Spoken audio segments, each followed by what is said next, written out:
Buenas tardes, bienvenidos a Una Mirada al Autismo. Les saluda Jessica Bedoya, miembro de la Fundación Sendero Azul, transmitiendo desde Guayaquil, Ecuador, por el canal RBP TV Digital. El tema de hoy es prevención del suicidio. Les recordamos que este programa llega a ustedes gracias a la Fundación El Baúl de Pinocho de Ecuador. Este programa está siendo transmitido en vivo por www.youtube.com/RBP Digital, también por Expo Diversity, y está siendo retransmitido por el portal de noticias www.discapacidadaldia.com de la Fundación Afaniak Vinaroz de España. Todos los años se conmemora el Día Mundial para la Prevención del Suicidio. El día 10 de septiembre, avalado por la Organización Mundial de la Salud. El quitarse la vida es un problema de salud pública importante, pero a menudo desatendido, rodeado de estigma, mitos y tabúes. Cada caso de quitarse la vida es una tragedia que afecta gravemente, no solo a las personas, sino también a las familias y las comunidades. En el 2021 se estima que 727,000 personas de todas las edades perdieron la vida por esta causa, tras numerosos intentos.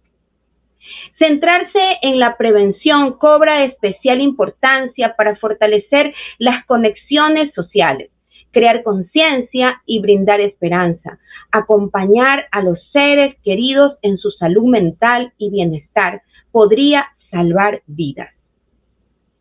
Estos se pueden prevenir con intervenciones oportunas, basadas en la evidencia y a menudo de bajo costo. En junio de 2021, la OMS lanzó Vive la Vida, una guía de implementación que consta de 4 intervenciones claves para prevenirlo en todo el mundo. Un enfoque multisectorial es fundamental para involucrar a la sociedad y a las partes interesadas en un esfuerzo colaborativo. Existen algunas estadísticas que se deben informar. En la región de las Américas se notificó un promedio de 98,000 muertes por esta causa al año entre 2015 y 2019. Siendo la tasa en América del Norte y el Caribe no hispano superior a la tasa regional. Alrededor del 79% de los que se quitan la vida en la región ocurren en hombres. La tasa ajustada por edad entre los varones es más de 3 veces superior a la de las mujeres. El quitarse la vida es la tercera causa de muerte entre los jóvenes de 20 a 24 años en las Américas. Las personas de 45 a 59 años tienen la tasa de quitarse la vida más alta de la región, seguidas por la de los 70 años o más. La asfixia, las armas de fuego, la intoxicación con drogas y alcohol y el envenenamiento con plaguicidas y productos químicos son los 4 métodos más utilizados para quitarse la vida, que representan el 91% de todos en la región. La región ha experimentado un preocupante aumento de estos casos. Entre 2000 y 2021, la tasa regional aumentó un 17%, siendo las Américas la única región de la Organización Mundial de la Salud que experimentó un aumento durante este periodo. La pandemia de COVID-19 intensificó aún más los factores de riesgo, como el desempleo, la inestabilidad financiera y el aislamiento social. Las poblaciones, incluidas las comunidades indígenas y afrodescendientes, los adolescentes y las personas con trastornos mentales graves, entre otras, se encuentran sistemáticamente entre las que presentan mayor riesgo de perder la vida. Cada año, más de 720,000 personas fallecen por quitarse la vida. El 73% de las personas que se quitan la vida ocurren en países de ingresos bajos y medianos. Las causas suelen ser múltiples, ya que incluyen factores sociales, culturales, biológicos, psicológicos y ambientales presentes a lo largo de su vida. Por cada persona que se quita la vida, muchas más personas intentan hacerlo. En la población general, un intento previo es un importante factor de riesgo. La prevención es muy importante para eliminar el estigma hacia la salud mental y trabajar para que las personas pidan apoyo siempre que estén ante una situación emocional complicada. Especialmente importante para crear vínculos sociales, promover la toma de conciencia y ofrecer esperanza. Acercarse a los seres queridos por su salud mental y su bienestar podría salvarles la vida. Sin embargo, la prevención de quitarse la vida no se ha abordado adecuadamente en muchos países debido a la falta de toma de conciencia como un importante problema de salud pública, lo que impide que la gente busque ayuda. El reto es real y hay que tomar medidas. Y para esto hoy hemos invitado nuevamente al doctor Andrés Román Jarrín. Él es especialista en psiquiatría con formación avanzada en Europa y Estados Unidos y más de una década de experiencia clínica, académica y científica, reconocido por la Asociación Mundial de Psiquiatría y la Asociación Internacional de Psiquiatría Infantil y Adolescente como líder emergente en salud mental. Su práctica clínica integra psicofarmacología, psicoterapia y salud mental integrativa, con un enfoque ético, científico y humano. Bienvenido, doctor, nuevamente a Una Mirada al Autismo. Gracias por estar aquí. Hola Jessica, es un gusto para mí poder compartir nuevamente con tu comunidad aquí en Sendero Azul sobre un tema que es tan importante como la prevención del suicidio. Listo, doctor. Y para poder ir comprendiendo este tema, ¿cuáles son los factores de riesgo? Fíjese que dentro de su introducción ya se dio la palabra pues, más común multifactorial, ¿verdad? Y hay un modelo propuesto por la Universidad de Columbia de Estados Unidos que se denomina modelo diátesis-estrés, que podría explicar o ayudarnos a entender cuál es la causa del suicidio. Y entre esos está, al referirme en diátesis, factores de riesgo predisponentes que favorecen o ponen a la persona en una situación de vulnerabilidad. Factores de riesgo como puede ser antecedentes médicos personales, desde problemas físicos de salud, incluyéndose problemas crónicos de dolor. También antecedentes psiquiátricos personales, problemas de salud mental. Entre ellos puede estar la depresión, el trastorno bipolar, la esquizofrenia, el consumo de sustancias, ¿verdad? Distintos factores predisponentes que cuando hay un estrés, un factor precipitante, los cuales pueden ser de diversa índole, desde, como usted bien ha indicado, determinantes sociales de la salud, como puede ser la pérdida de empleo, la situación de inseguridad, la falta de recursos básicos, una ruptura familiar, una pérdida de un ser querido. Hay múltiples factores de riesgo precipitantes que pueden generar en conjunto que el paciente vea al suicidio como una solución a un problema que realmente es temporal. Entonces, a día de hoy no podemos decir que hay un solo factor de riesgo, son varios. Doctor, ¿y por qué es importante hablar hoy en día sobre la prevención de conductas de riesgo en la salud mental? Sí, fíjese que usted dio una cifra bastante alarmante, que es una cifra que se repite por la Organización Mundial de la Salud. Aproximadamente cerca de 800,000 personas pierden la vida debido a esta causa. Y aquí en el Ecuador la realidad no es ajena. De hecho, la muerte por suicidio es una de las primeras causas de muerte no natural en distintos grupos etarios. Pero más aún alarmante, en un grupo de 10 a 14 años es la primera causa de muerte no natural. Entonces, ciertamente el suicidio es una realidad que no es ajena aquí al Ecuador y que nosotros como sociedad, tanto sociedad civil como sociedades científicas y como Estado, tenemos que poder dar una respuesta ante esta gravísima situación. Desde las redes nos envían saludos la señora Zoila Solórzano e Ivonne Navarro. Muchas gracias por vernos. Retomando las preguntas, doctor, desde la neuropsicología, ¿cómo se entiende una crisis emocional extrema? Bueno, fíjese, Jessica, que durante mi estancia formativa de la especialidad médica en psiquiatría en España, pude realizar un máster de investigación en salud mental justamente centrado en el perfil neurocognitivo y neuroinflamatorio del autismo. Afortunadamente, gracias a mis mentores, la doctora Pilar Saiz del equipo de la Universidad de Oviedo, pude participar en este macro proyecto de investigación acerca de cuál es el perfil neuropsicológico de los pacientes que han realizado un intento de suicidio. Y lo que se pudo observar es que el suicidio es una falla en la toma de decisiones. La toma de decisiones es una parte es una función o un proceso de las funciones ejecutivas del cerebro.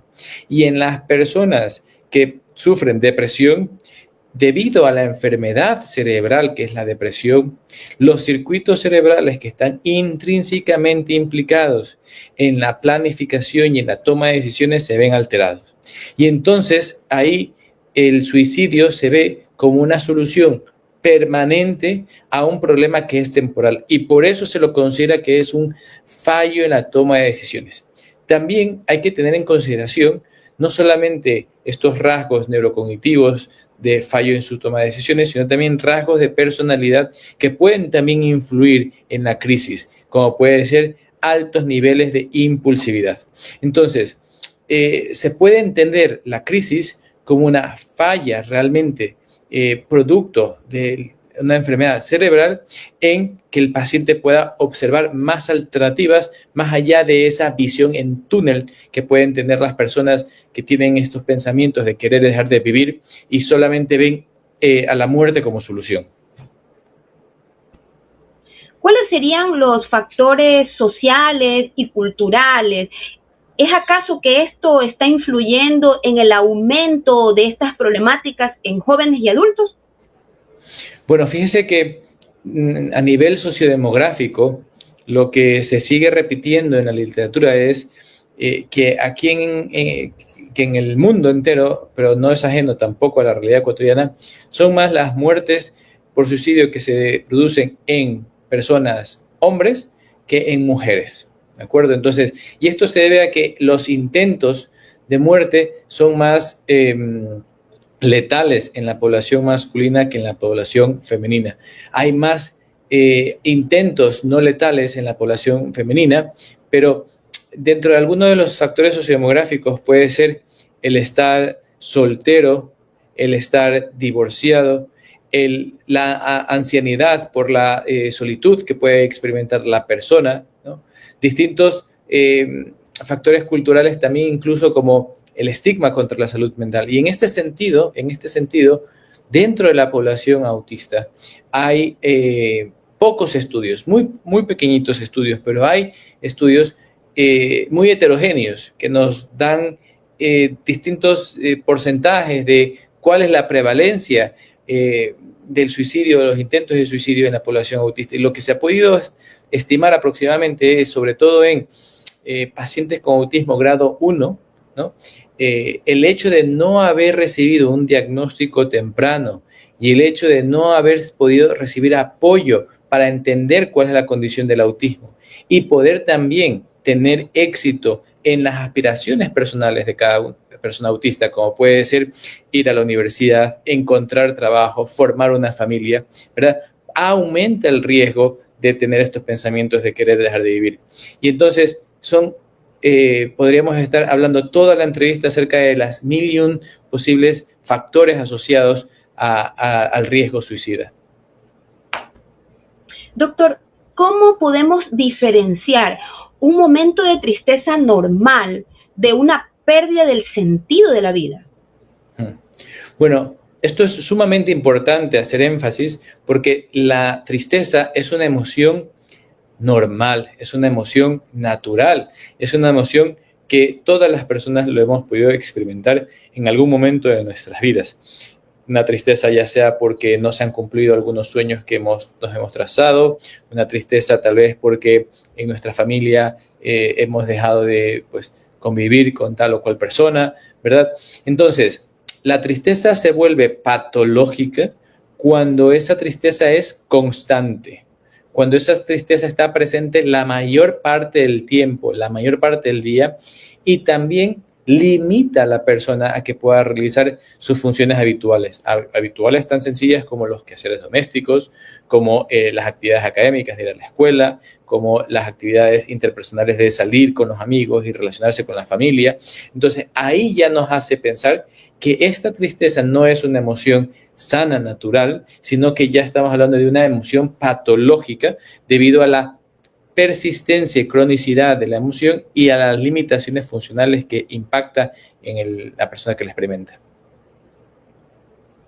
Desde las redes sociales, Loli Dávila nos dice, buenas tardes, excelente tema. Gracias por estar conectada con nosotros.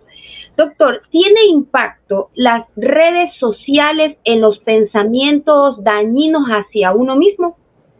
Sí, fíjense que esto es algo que estábamos conversando con algunos colegas y es que hay mucha literatura cada vez más avanzada de cuál es el impacto de esta sobreexposición mediática que hay a través de las redes sociales. Si cada uno de nuestros oyentes que pues son adultos, padres, ¿verdad?, se ponen a pensar en su infancia o en su adolescencia, muy pocos estuvimos expuestos a noticias digitales en cada momento, por redes sociales o a comentarios de terceros por redes digitales. Muy pocos estuvimos expuestos a eso. Y entonces esto se vuelve un estrés crónico, esto se vuelve un estrés sostenido. Y de hecho no es ajeno a la realidad de la práctica clínica que yo puedo ver en mi consulta. Muchos adolescentes que acuden a la consulta con síntomas depresivos altamente relacionados a un mal uso de las redes sociales. De hecho, a nivel internacional, en países como europeos, como en Inglaterra, hay distintas unidades educativas que están limitando el acceso al teléfono o a los dispositivos electrónicos durante la jornada académica y escolar, justamente para prevenir el riesgo asociado a una sobreexposición de las redes sociales. Y son los mismos adolescentes los que dicen, es que desde que estoy usando menos las redes sociales me encuentro más tranquila o me encuentro más feliz. Y entonces, ciertamente, aunque no podemos llegar a un grado en este momento por la limitación de los estudios que tenemos a causalidad de que las redes sociales causan problemas de salud mental como incluyendo riesgo de suicidio, sí podemos decir que que son un factor de riesgo altamente prevalente. ¿Qué cambios en la conducta pueden ser indicativos de que hay un riesgo para perder la vida? Sí, pues mire, hay distintos comportamientos que podemos tener, que podemos observar, comportamientos externalizantes que podemos observar desde el mismo hecho de hablar acerca de la muerte, ¿no? Si nos enfocamos, por ejemplo, en la población adolescente o incluso en la población adulta, que una persona esté hablando constantemente de la muerte y viendo a la muerte como una solución a un problema, eso nos tiene que dar una señal de alarma. Que la persona también esté buscando medios letales, ya sea por internet, ya sea por otros tipos de fuentes informativas, buscando cómo quitarse la vida, eso también tiene que ser una señal de alarma. Y hay muchas personas que en una intención de hacer cierre y también de proteger a su familia, dejan notas previo al acto de terminar con su vida. Y ciertamente si vemos eso es una gran señal de alarma de que esta persona está en riesgo de perder su vida. Pero así también podemos ver cómo la depresión está altamente asociada a esto, distintos cambios productos de la depresión, desde el aislamiento a la irritabilidad, a la disminución del apetito, a la falta de ánimo para poder hacer cosas que antes se hacían. Entonces, todo este espectro de situaciones pueden alertarnos a nosotros de que la persona está en riesgo de perder la vida. ¿qué experiencias o situaciones aumentan la probabilidad de una crisis emocional extrema que llegue al pensamiento de quitarse la vida? Bueno, pues algo que se ha visto y repetidamente, no solamente en la literatura, sino en la práctica clínica, es acontecimientos estresantes durante la infancia o también eventos traumáticos están altamente relacionados con una situación de riesgo por suicidio. Así también como el consumo de sustancias, debido a que altera aún más la capacidad de poder controlar los impulsos, está altamente relacionado a una crisis de suicidio. Entonces, yo creo que es importante también que todas las familias sepan, además de estos factores de riesgo, que también existen factores de protección, ¿no? Y un factor de protección que está ampliamente validados es un factor cultural llamado la espiritualidad o la religión. Entonces, aquellas personas que tienen una vida espiritual y una visión sobrenatural acerca de su existencia y su sentido de vida, favorece eso, que puedan, como hemos empezado al inicio, ¿no? Tener un sentido y un propósito de vida y contrarrestar estos pensamientos, ya que si tengo yo un plan adecuado a futuro, desde tan sencillos como ir a la universidad, casarme, tener una familia, a también a decir, bueno, pues mi vida no me pertenece a un ser superior, ¿verdad? Entonces, todo eso protege a la persona que pueda atentar contra su vida. ¿Y qué papel juega la familia como un factor de protección? Por supuesto, y es uno de los factores de protección que realmente hay que vincular mucho más de lo que se vincula ahora en los distintos servicios de salud. ¿Y por qué me refiero a esto? Porque ciertamente hay distintas fases en la crisis suicida que se pueden ir trabajando. Si ustedes pueden ver aquí mi dedo, estoy intentando hacer una U invertida. La crisis de suicidio es como esto. Hay un inicio de un factor estresante, precipitante, que puede llevar a que esa emoción se asocia a un pensamiento de muerte y se estima, esto es verdad que son datos heterogéneos, es decir, pueden variar según la persona, que hay unos 5 minutos de tiempo entre que hay un pensamiento de querer quitarse la vida y el intento de hacerlo. Entonces, durante ese tiempo se puede actuar. ¿Y cómo se puede actuar? Hace ya muchos años, unos investigadores americanos desarrollaron algo que se denomina Plan de Seguridad Stanley Brown.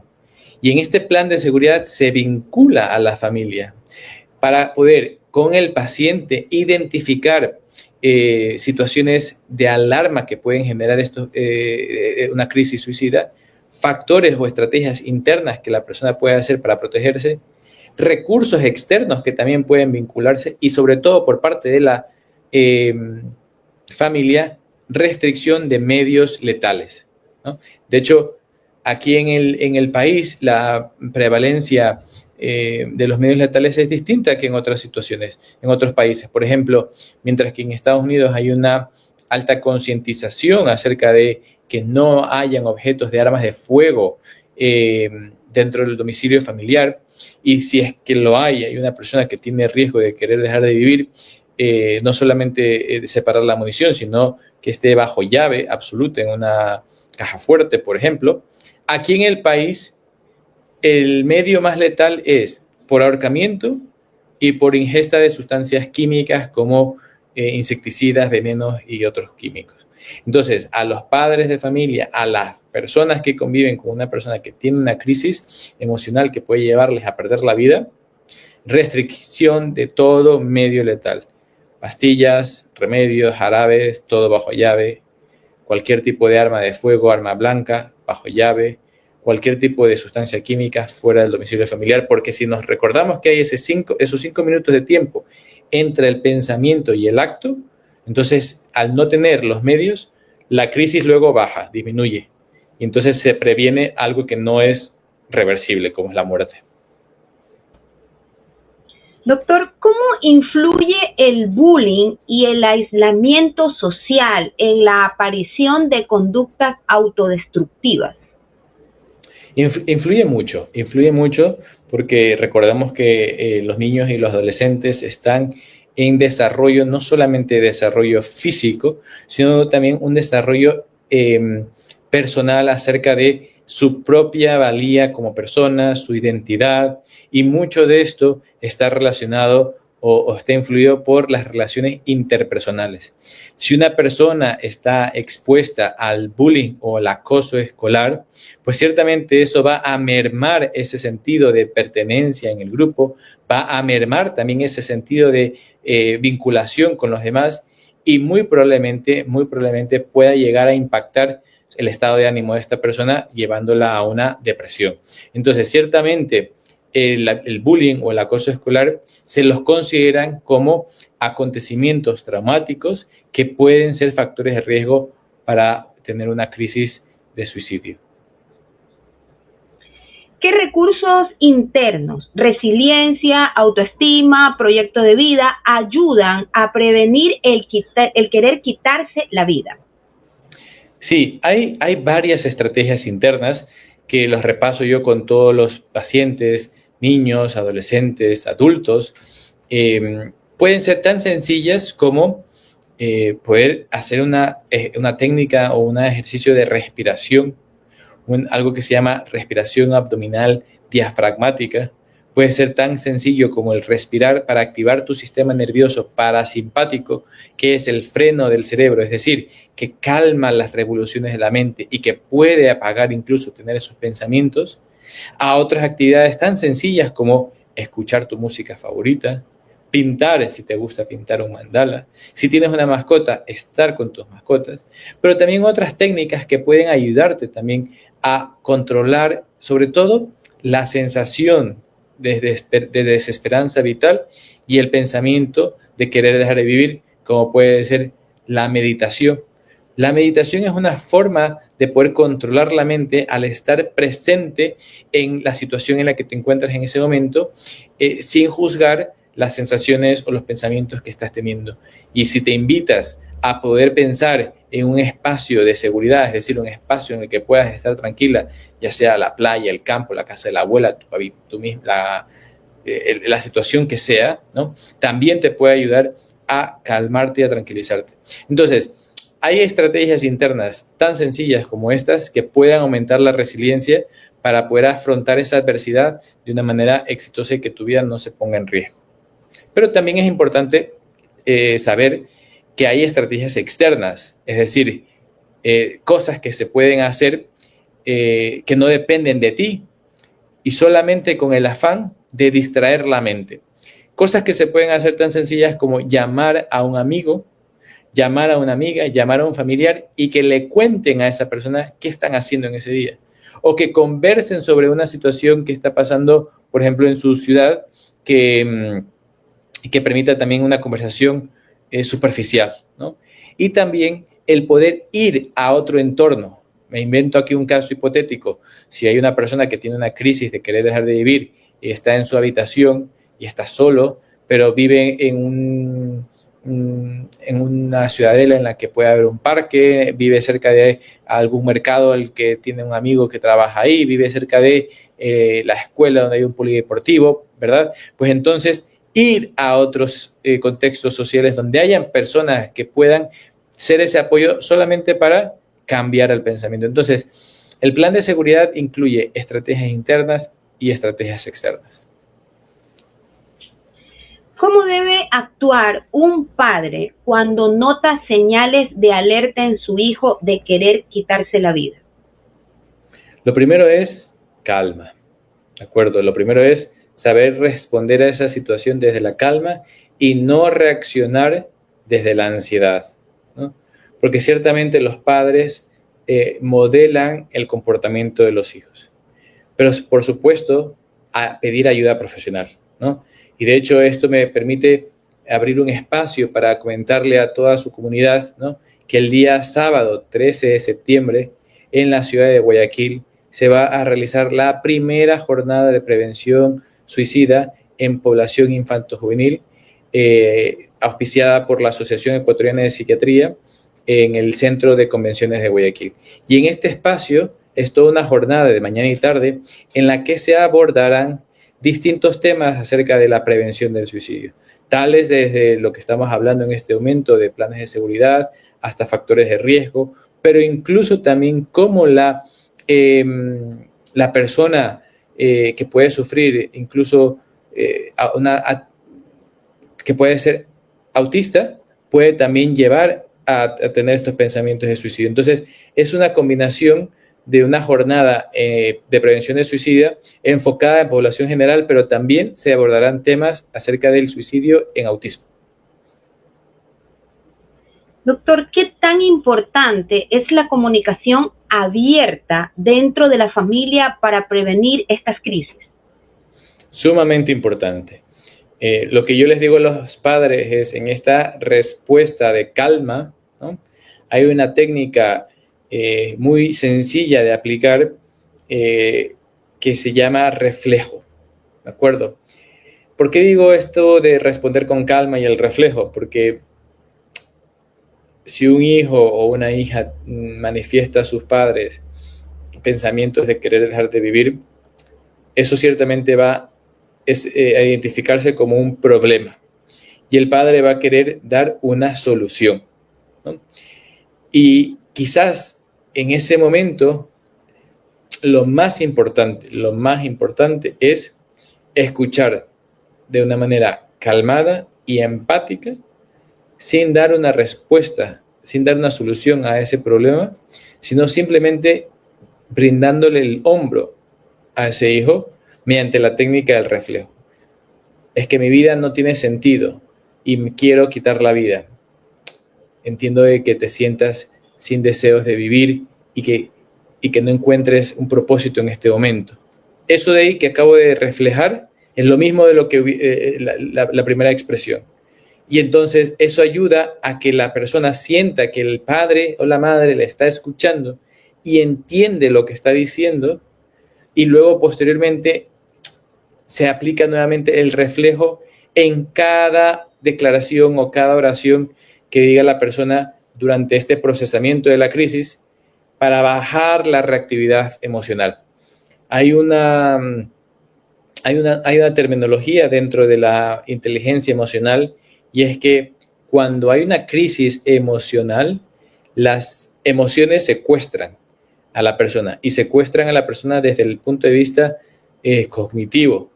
Y esto se debe a varias razones, pero una de estas es también, y por eso sirve mucho la respiración, porque con la respiración tú ayudas a que esa emoción no te secuestre tus funciones ejecutivas de control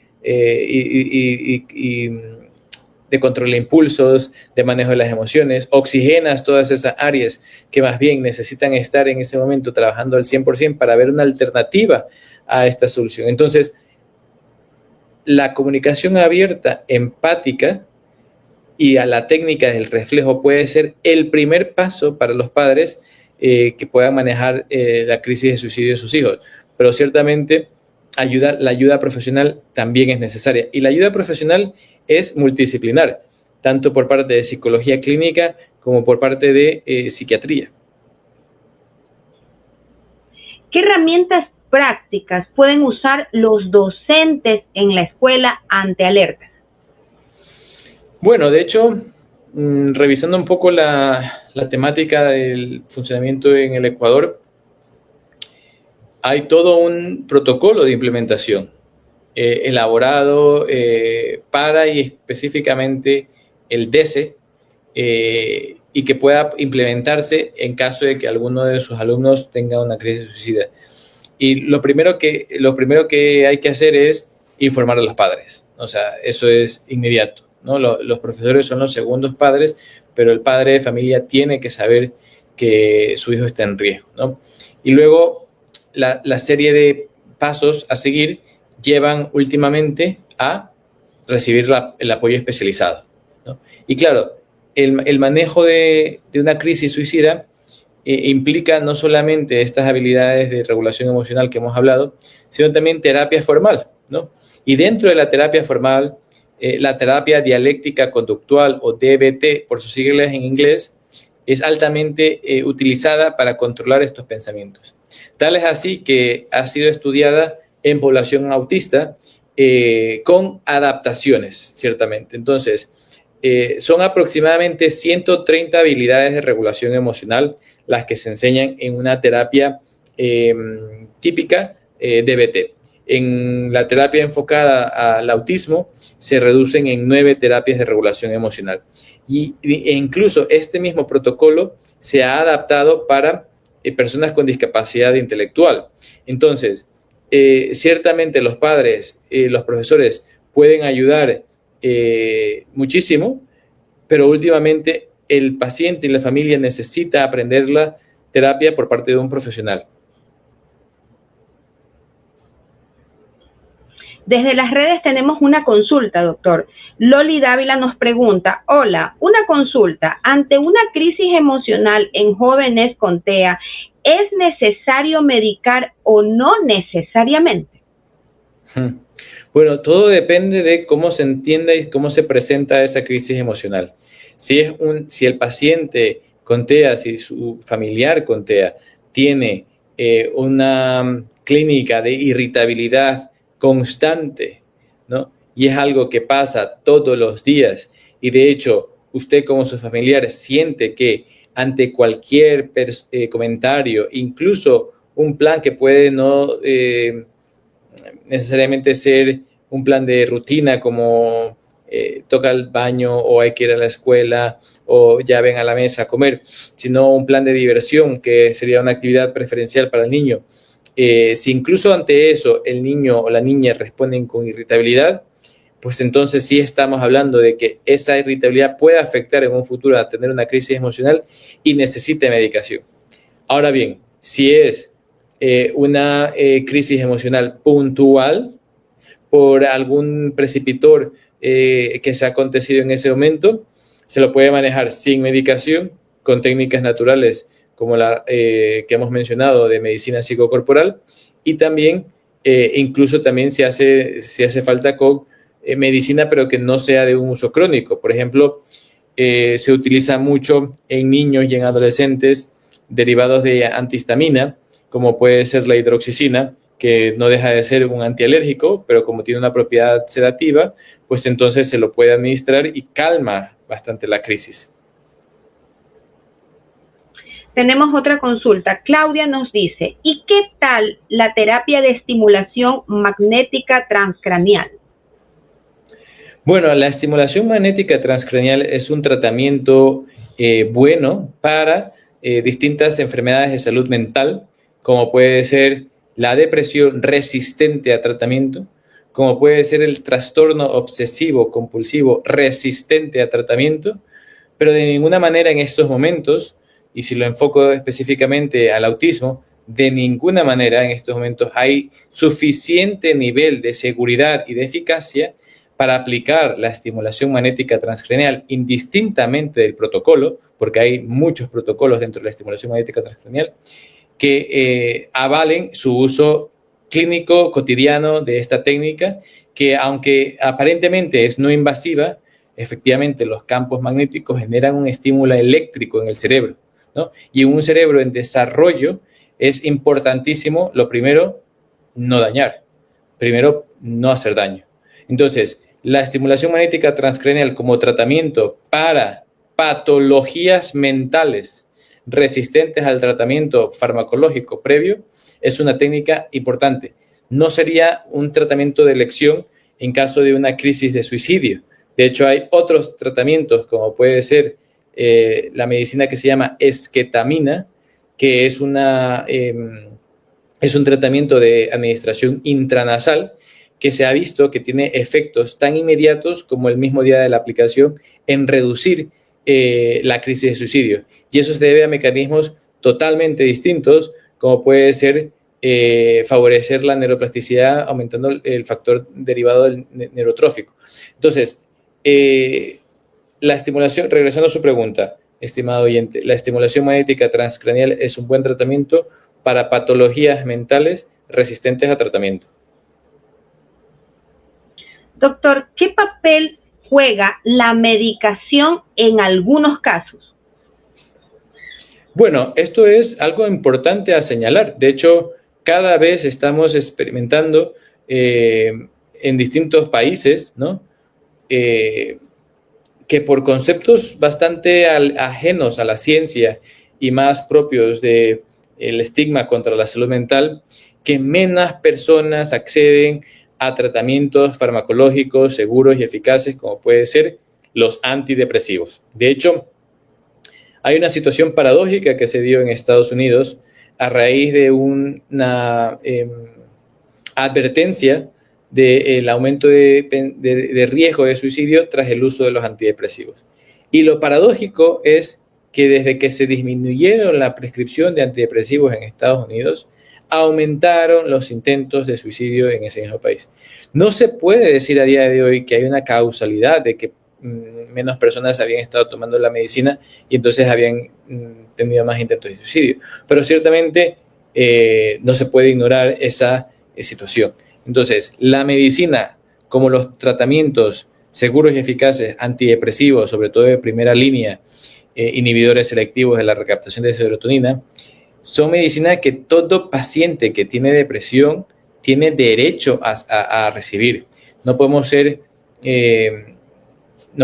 negligentes los proveedores de salud, ya sea atención primaria o especialistas, de no proveer el tratamiento que el paciente necesita, y también las familias no pueden ser barrera por estigmas y contextos culturales para que los pacientes puedan recibir medicina basada en evidencia, ¿verdad? Entonces, sí, el tratamiento es importante y, por supuesto, bajo el especialista, ¿no? O sea, esto es una medicina que tiene que ser supervisada, que es una medicina que tiene que estar controlada por parte del especialista en salud mental, en este caso el psiquiatra, no el psicólogo, y es una medicina que puede ayudar y muchísimo, si se la da bien. Justamente de lo que usted mencionó, doctor, los profesionales involucrados en el tratamiento serían psicólogo, psiquiatra, ¿algún otro? Bueno, el equipo en sí multidisciplinar se llama a los profesionales que usted ha dicho, ¿no? Especialista en psiquiatría, psicología clínica, también si el paciente necesita de un apoyo médico por alguna dolencia física, pues su médico general de cabecera o su pediatra, ¿verdad? Pero es colaborativo entre los profesionales implicados, pero no es de un solo profesional. De hecho, en los servicios de atención o de salud en otros países, el riesgo o las crisis de suicidio se atienden según la gravedad. Entonces, si es de extrema gravedad, pues hay que ingresar en una unidad de hospitalización psiquiátrica, ¿no? Para hacer un control del riesgo de suicidio bajo régimen de ingreso. Tras esa primera crisis, el paciente se encuentra mejor en un par de semanas, no estoy hablando de un ingreso prolongado de meses, ni mucho menos, pasaría a un servicio de segundo nivel, como puede ser un hospital de día, ¿no? En el que el paciente ya no está en un régimen de ingreso, pero que va para trabajar específicamente esto, ¿no? Con psiquiatría, con psicología clínica, con terapia familiar, y ya posteriormente pasar a un régimen más comunitario ambulatorio. Entonces, todo depende del sistema. Aquí en el país, lamentablemente, no tenemos suficientes unidades especializadas para la atención de salud mental en régimen de ingreso y mucho menos en hospitalización parcial. Entonces, ciertamente en este momento hay que trabajar y muchísimo de la mano con la familia para intentar nuevamente restringir medios letales y hacer una supervisión lo más 24/7 posible. Ya estamos, doctor, casi por finalizar el programa. Le voy a leer la última consulta desde las redes. Loli Dávila, doctor Román, ¿es muy común que en los chicos TEA se presente también TOC? ¿Cómo diferenciar? Bueno, fíjense, esta es una pregunta clásica que nos enseñan en la especialidad, ¿no? ¿Cómo poder diferenciar esto? Y la respuesta es muy sencilla. Mientras que en los pacientes con autismo, algunos de sus comportamientos repetitivos les generan a las personas con autismo calma, y ayudan a sentirse aliviados. Los rituales repetitivos en los pacientes que tienen trastorno obsesivo compulsivo generan muchísima ansiedad y muchísimo sufrimiento, y no lo hacen con la finalidad de buscar un alivio natural, sino lo hacen con una finalidad de reducir su angustia y su sufrimiento.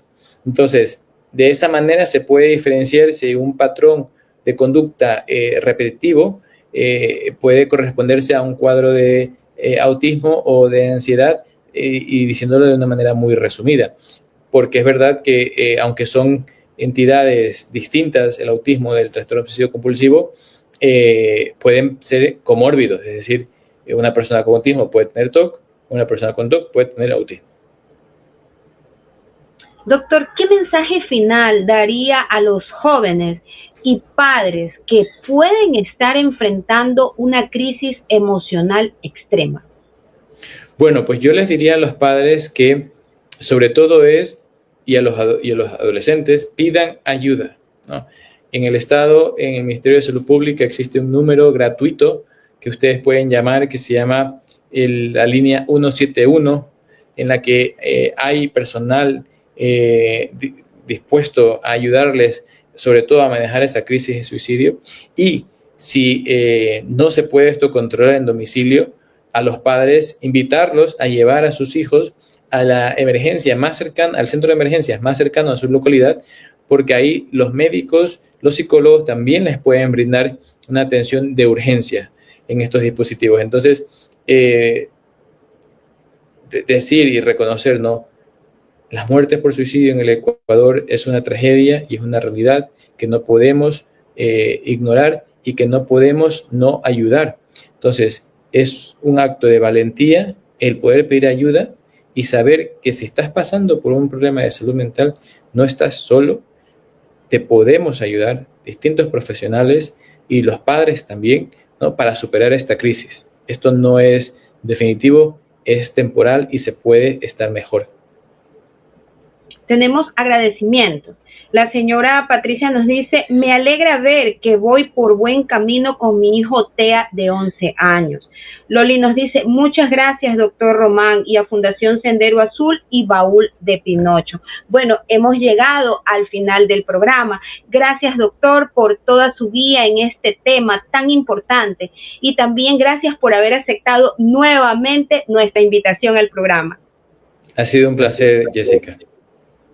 Listo. Gracias también a todas las personas que se conectaron y por sus comentarios.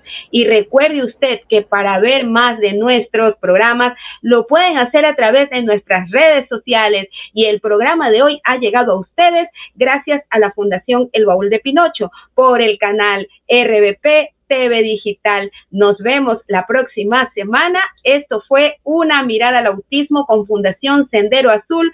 Gracias.